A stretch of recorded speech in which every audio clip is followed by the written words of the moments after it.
ఆరోగ్య సంజీవని డాక్టర్ గారిచే సలహా.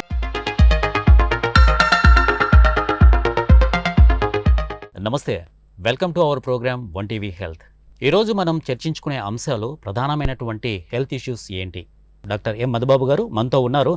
సో వాటి సమస్యలు ఏ విధంగా వస్తాయి, వాటి లక్షణాలు ఏ విధంగా ఉంటాయి, వాటి ట్రీట్మెంట్ ఏ విధంగా ఉంటుందనేది వారి మాటల్లోనే అడిగి తెలుసుకుందాం. నమస్తే సార్. నమస్తే అండి. ఎలా ఉన్నారు సార్? నేను బాగున్నాను, మీరు ఎలా ఉన్నారు? I'm so fine sir. ఈ కొలెస్ట్రాల్కు సంబంధించి ఈ కొలెస్ట్రాల్ వల్ల దానివల్ల ఎటువంటి సమస్యలు ఉత్పన్నం అవుతాయి ఒక పేషెంట్లో? కొలెస్ట్రాల్ వల్ల ముఖ్యంగా బ్యాడ్ కొలెస్ట్రాల్. సో కొలెస్ట్రాల్లో బ్యాడ్ ఏంటి, గుడ్ ఏంటో ఇప్పుడు చూద్దాం. ఓకే. బ్యాడ్ కొలెస్ట్రాల్ అంటే ఎల్డిఎల్, ట్రైగ్లిజరైడ్స్, విఎల్డిఎల్. మీరు లిపిడ్ ప్రొఫైల్ రీడ్ చేసినట్టు ఇవన్నీ ఉంటాయి. ఈ విఎల్డిఎల్, ఎల్డిఎల్, ట్రైగ్లిజరైడ్స్ అనేవి బ్యాడ్ కొలెస్ట్రాల్స్, గుండె జబ్బులకు కారణమయ్యేవి. హెచ్డిఎల్ అనేది గుడ్ కొలెస్ట్రాల్, అంటే గుండెలో ఫ్యాట్ పేరుకోకుండా రివర్స్గా బాడీ బయటికి పంపించేస్తుంది. సో ఈ గుడ్ కొలెస్ట్రాల్ అనేది ఎక్కువ ఉండాలి. అంటే ఈ గుడ్ కొలెస్ట్రాల్ 50 కన్నా ఎక్కువ ఉండాలి. బ్యాడ్ కొలెస్ట్రాల్ ఎల్డిఎల్ అనేది మీకు 130 కన్నా తక్కువ ఉండాలి. డయాబెటీస్ పేషెంట్స్లో మరీ ముఖ్యంగా 100 లోపల ఉండాలి. సో ఈ విధంగా కొలెస్ట్రాల్స్ మనం మెయింటైన్ చేసుకోవాలండి. సో ఈ కొలెస్ట్రాల్ వల్ల ఉత్పన్నమయ్యేటువంటి సమస్యలు చాలా ఉన్నాయి. సో మెయిన్గా ప్రధానంగా చెప్పుకొచ్చే ఉత్పన్నమైనటువంటి సమస్య ఏది ఈ కొలెస్ట్రాల్ నుంచి? కొలెస్ట్రాల్ వల్ల ప్రధానంగా అందరికి తెలిసినట్టు గుండె జబ్బులు వస్తాయి. ఎందుకంటే అది వెళ్ళి అక్కడ పేరుకోవడం, ఎల్డిఎల్ కొలెస్ట్రాల్ రక్తనాళాల్లో పేరుకోవడం వల్ల ఆ పూడికలు ఏర్పడి గుండె జబ్బులు వస్తాయి. ఇంకా సేమ్ ప్రాసెస్ మన బ్రెయిన్ లో జరగడం వల్ల పక్షవాతం, బ్రెయిన్ స్ట్రోక్స్ వస్తాయి. అదే పూడికలు మన కాళ్ళ రక్తనాళాలు ఏర్పడితే గ్యాంగ్రీన్ వచ్చే అవకాశం ఉంటుంది. సో ఈ 3 జరగచ్చు. కొన్నిసార్లు అవే రక్తనాళాలు ఈవెన్ మన ఇది అంగస్తంభన సమస్య కూడా దారి తీయచ్చు. అవే రక్తనాళాలు ఆ భాగానికి కూడా జననాంగాలు కూడా సప్లై చేస్తాయి.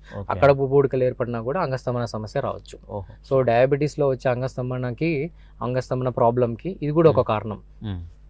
కొలెస్ట్రాల్ కు సంబంధించిన ప్రధాన అంశాలు ఇవన్నీ కూడా రావచ్చు కొలెస్ట్రాల్ ప్రాబ్లం వల్ల. తర్వాత ఇంకొకటి ఏంటంటే, సో ఇప్పుడు మనం ఫిల్మ్ స్టార్స్ తీసుకుంటే వాళ్ళ కొలెస్ట్రాల్ సంబంధించి ఎక్కువగా ఉండడం వల్ల కూడా దాన్ని ఏదో సమ్ ఎలక్ట్రాలిసిస్ ఏదో చేసి కొవ్వు పదార్థాలు తొలగిస్తారు అని చెప్పేసి ఆ మెథడ్లో వెళ్ళిపోతుంటారు. సో అలా చేయడం వల్ల ప్రమాదకరం అని తెలిసి కూడా వాళ్ళు చేస్తారు. అది నిజంగా ప్రమాదకరమా లేకపోతే ప్రాణాంతకమా అనేది? యాక్చువల్ దాన్ని లైపోసక్షన్ అంటారండి.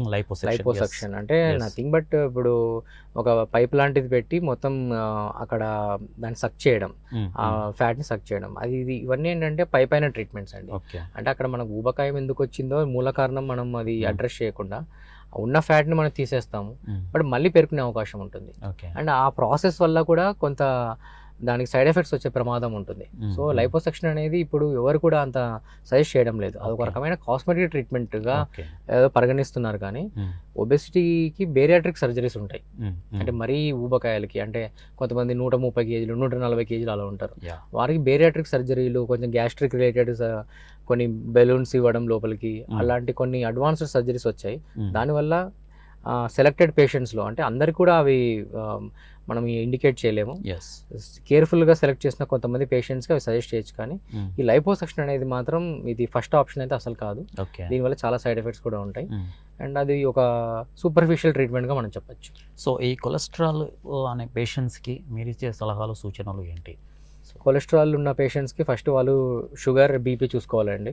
ఎందుకంటే వీటి వల్ల చాలాసార్లు ఈ షుగర్ అండ్ బీపీ వల్ల కొలెస్ట్రాల్ దారి తీసే అవకాశాలు ఉంటాయి. కాబట్టి షుగర్, బీపీ అండ్ చూసుకోవాలి. ఉంటే వాటిని కంట్రోల్లో పెట్టుకోవాలి.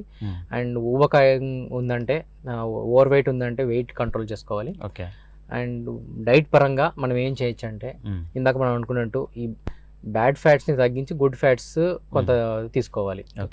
బ్యాడ్ ఫ్యాట్స్ అంటే ఇందాక అనుకున్నట్టు ఆయిల్, కొబ్బరి నూనె, నెయ్యి పదార్థాలు, ఇటువంటివన్నీ కూడా బయట దొరికే ఫ్రైడ్ ఐటమ్స్ అన్నిటికీ దూరంగా ఉండి కార్బోహైడ్రేట్స్ మీద బాగా దృష్టి పెట్టాలి. ఈవెన్ కార్బోహైడ్రేట్స్ కనుక మనం ప్రాసెస్డ్, అంటే మనము సింపుల్ షుగర్స్ అంటాం, అవి కనుక ఎక్కువ తీసుకున్నా కూడా ఫైనల్గా అది కొలెస్ట్రాల్గా మారే అవకాశం ఉంటుంది. కార్బోహైడ్రేట్ ఏదైతే పిండి పదార్థాలు కూడా అబ్నార్మల్గా తింటే ఫైనల్గా అది కొవ్వుగా మారే అవకాశం ఉంది.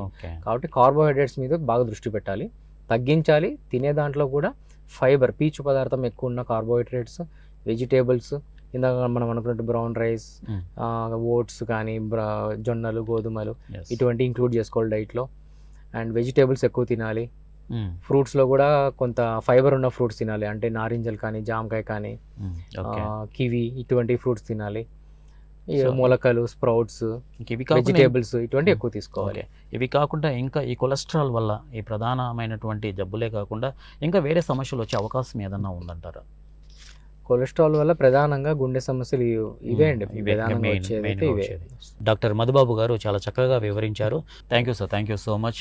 మీ విలువైన సమయాన్ని మా ఛానల్కు కేటాయించినందుకు మరొకసారి మా ఛానల్ తరపు నుంచి ధన్యవాదాలు థ్యాంక్ యూ తెలుపుకుంటున్నాను. అండి, ధన్యవాదాలు అందరికీ.